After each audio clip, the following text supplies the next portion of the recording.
అసలు తండ్రి అన్న వ్యక్తుడు లేడు. తండ్రిగా మీరు ఎవరిని అనుకోవద్దు. యేసే తండ్రిగా ఉన్నాడు, యేసే ముగ్గురుగా ఆయన ప్రవర్తిస్తున్నాడు అని అన్నారు. బైబిల్లో ఎక్కడైనా దీన్ని బలపరిచే ఒక రిఫరెన్స్ ఉందా?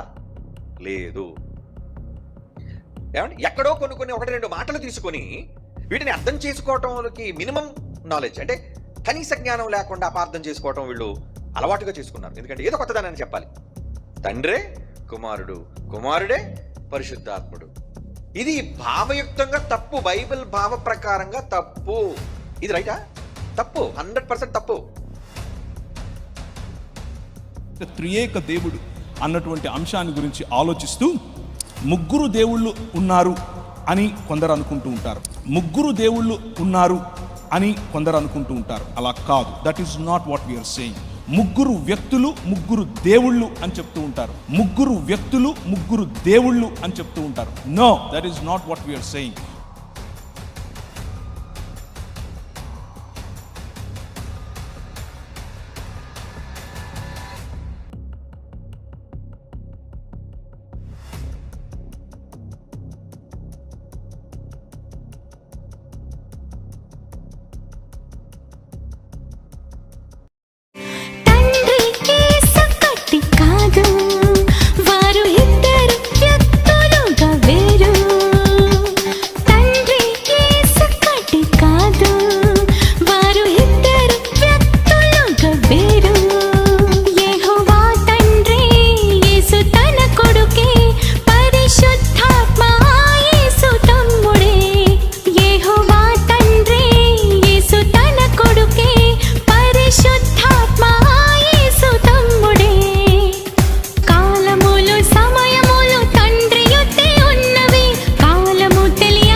పరిశుద్ధాత్మ ఎవరు మీకు తెలుసా?